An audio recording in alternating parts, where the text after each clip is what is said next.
Assalamu alaikum everyone. This is Muhammad Atif. Today we discuss the question number 4 of exercise 2.1. This question is related to domain and range of the functions. Question number 2 is find the domain and range of the following function, and the different functions are given. The first function is 5 minus x.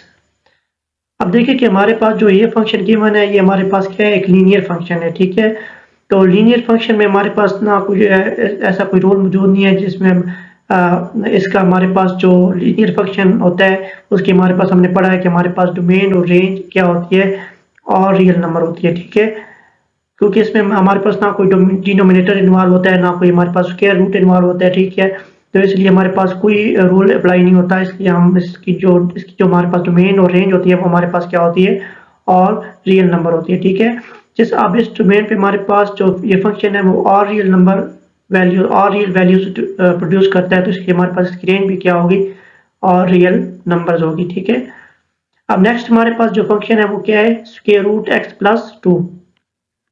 ठीक है, अब ये हमारे पास radical form में हमारे पास function है, square root की form में फंक्शन है। ठीक है, तो स्क्वायर रूट में हमारे पास जो फंक्शन होता है उसमें हमारे पास जो स्क्वायर रूट की इनसाइड जो हमारे पास एक्सप्रेशन होती है वो हमेशा हमारे पास क्या होनी चाहिए, नॉन नेगेटिव होनी चाहिए, यानी हमारे पास क्या होनी चाहिए, नॉन नेगेटिव।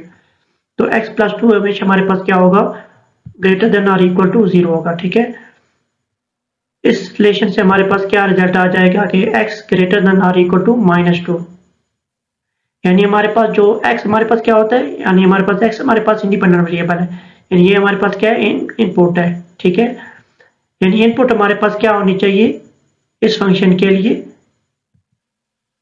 ये हमारे पास क्या है, इनपुट है। ठीक है, तो इस फंक्शन के लिए हमारे पास इनपुट क्या होनी चाहिए, x ग्रेटर देन और इक्वल टू -2 होना चाहिए।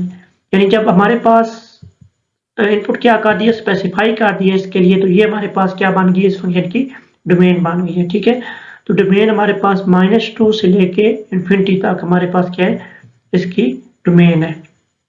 इस डोमेन के अंदर ये फंक्शन क्या होगा, डिफाइंड होगा, अदरवाइज अनडिफाइंड होगा। ठीक है, अब नेक्स्ट हमारे पास रेंज है। ठीक है, अब देखिए स्क्वायर रूट और ऑलवेज नॉन नेगेटिव। अब देखिए हमारे पास जो x प्लस 2 की वैल्यू क्या होगी, 0 या 0 से ग्रेटर होगी, तो उसकी स्क्वायर रूट की वैल्यू भी क्या होगी, स्क्वायर रूट 0 या स्क्वायर 0 से ग्रेटर देन होगी। ठीक है, तो इसके लिए हमारे पास जो इसकी रेंज आएगी वो हमारे पास क्या आएगी, 0 से इन्फिनिटी तक आएगी। ठीक है, 0 या उससे बड़ी वैल्यूज जो होगी वो हमारे पास इसकी क्या आ जाएगी, रेंज आ जाएगी। ठीक है, अब जो नेक्स्ट हमारे पास फंक्शन है वो हमारे पास क्या है, एक पॉइंट वाइज फंक्शन है। ठीक है, अब इसमें हमारे पास दो कंडीशन में हमारे पास फंक्शन दी हुई है।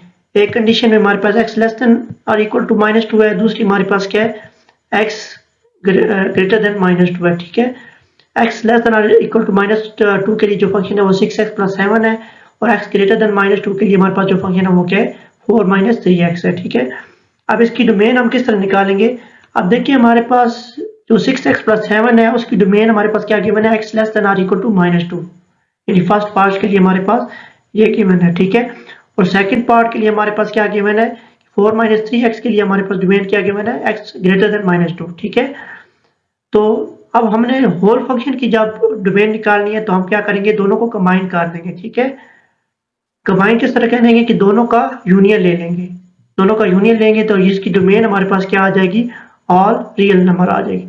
यानी इस ये जो हमारे पास कंडीशन है और इस कंडीशन की दोनों की हमारे पास क्या करेंगे, यूनियन लेंगे, कंबाइन करेंगे, तो हमारे पास जो डोमेन आ जाएगी वो क्या आ जाएगी, और रियल नंबर आ जाएगी।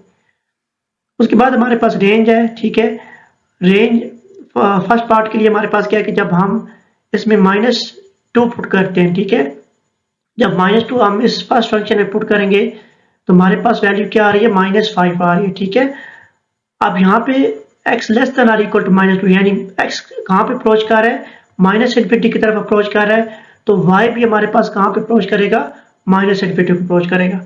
तो फर्स्ट पार्ट की जो रेंज आ रही है वो हमारे पास क्या आ रही है, -इन्फिनिटी से -5 तक। ठीक है, अब जो सेकंड पार्ट है उसमें हमारे पास क्या है, सेकंड पार्ट में हमारे पास x -2 जब हम सेकंड पार्ट के फंक्शन में पुट करेंगे तो हमारे पास क्या आ रहा है, वाई क्या आ रहा है, यानी आप देखिए ना हमारे पास यहाँ पे एग्जैक्ट इक्वल नहीं है -2 सेकंड पार्ट में, ठीक है। तो इसलिए हम क्या कर रहे हैं, -2 को अप्रोच करा रहे हैं एक्स की वैल्यू को, तो वाई कहाँ पे अप्रोच करा रहे हैं, 10 को अप्रोच करा रहे हैं, ठीक है।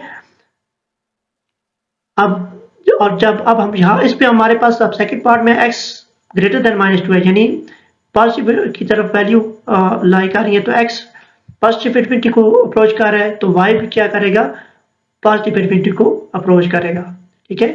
y क्या करेगा, बल्कि y माइनस इन्फिनिटी को अप्रोच करेगा, सही है।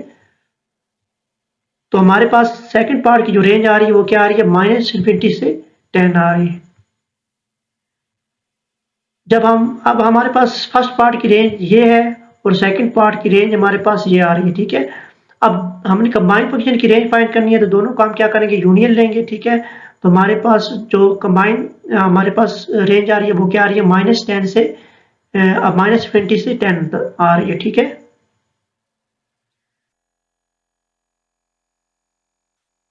अब जो नेक्स्ट फंक्शन है वो हमारे पास क्या है, एब्सोल्यूट फंक्शन है, ठीक है। x-5 का क्या एब्सोल्यूट है, ठीक है।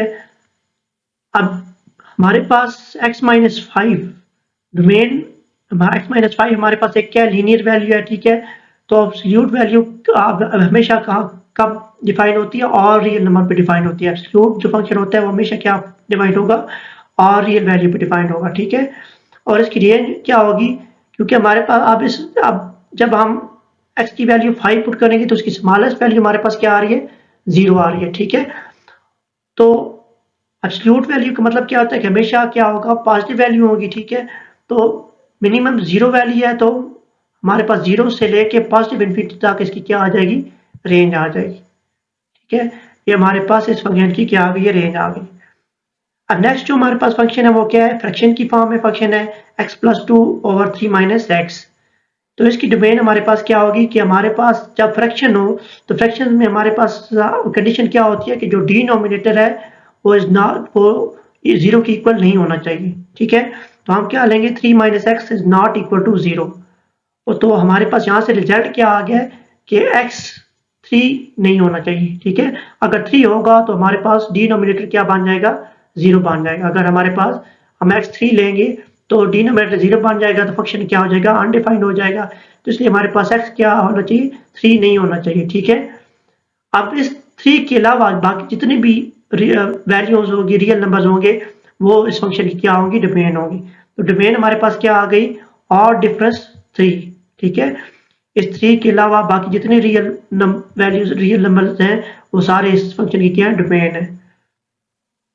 अब हम रेंज की तरफ आते हैं, ठीक है। रेंज हमने ली है कि हमने फंक्शन को f(x) को एज वाई लिया, ठीक है। कि हमारे पास कंडीशन होती है कि वाई हमारे पास किसकी इक्वल होता है, f(x) की इक्वल होता है, ठीक है।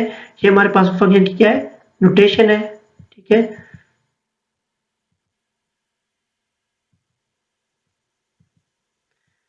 अब यहाँ हम x के लिए इसको क्या करेंगे, सॉल्व करेंगे, ठीक है। तो यहाँ पे हमारे पास जो डिनोमिनेटर है इसको हम यहाँ पे दूसरी साइड पे लेके जाके मल्टीप्लाई कर देंगे, तो y × 3 - x = x + 2 आ गए। उसके बाद हमने क्या किया, y को मल्टीप्लाई कर दिया है, तो 3y - xy आ गए, ठीक है। अब हमने क्या करना है, x की वैल्यू को एक साइड पे ले जाना है, और बाकी जो हमारे पास दूसरी वैल्यूज है उनको दूसरी साइड पे लेके जाना है, ठीक है। मैं ये कहता हूँ कि ये -xy को मैं राइट साइड पे लेके जाता हूँ, तो ये क्या हो जाएगा, पॉजिटिव xy हो जाएगा, ठीक है। तो x + xy आ गए, ठीक है। और इस -2 को मैं इधर लेके जाता हूँ लेफ्ट साइड पे, तो ये 3y - 2 आ गए। इसके बाद राइट साइड पे मैंने क्या करता हूँ कि x क्या ले लेता हूँ, कॉमन ले लेता हूँ, ठीक है। x कॉमन लिया तो हमारे पास क्या रह गया, 1 + y रह गए। अब क्या करूंगा, दोनों साइड पे 1 + y को डिवाइड करेंगे, तो हमारे पास जो रिजल्ट आ रहा है वो क्या आ रहा है, x = 3y - 2/1 + x। अब देखिए हमारे पास ये वाला क्या आ गया, रिजल्ट आ गए। अब ये भी एक हमारे पास क्या है, फ्रैक्शन की फॉर्म है, ठीक है। अब फ्रैक्शन की फॉर्म में हमारे पास, तो हम क्या करते हैं, इसका रिजल्ट निकालते हैं कि हमारे पास y की वैल्यू किस वैल्यू पे ये डिफाइंड होगा, ठीक है। अब हम क्या निकाल रहे हैं, y वैल्यू निकाल रहे हैं, तो y हमारे पास क्या आउटपुट है, तो यहाँ से हमारे पास क्या आ जाएगी, रेंज आएगी। अब देखिए फ्रैक्शन की फॉर्म है तो हमारे पास डिनोमिनेटर क्या होना चाहिए, नॉट इक्वल टू 0 होना चाहिए। तो हमारे पास 1 plus y is not equal to 0, और यहाँ से हमारे पास z क्या आ रहा है, y -1 नहीं होना चाहिए, y is not equal to -1। ठीक है, अब -1 के अलावा बाकी सारी वैल्यूज पे ये क्या करेगा, ये रिलेशन क्या होगी, डिफाइंड होगी। तो इसलिए हमारे पास रिलेशन क्या, रेंज क्या आ गई है, आर डिफरेंस -1 आ गई।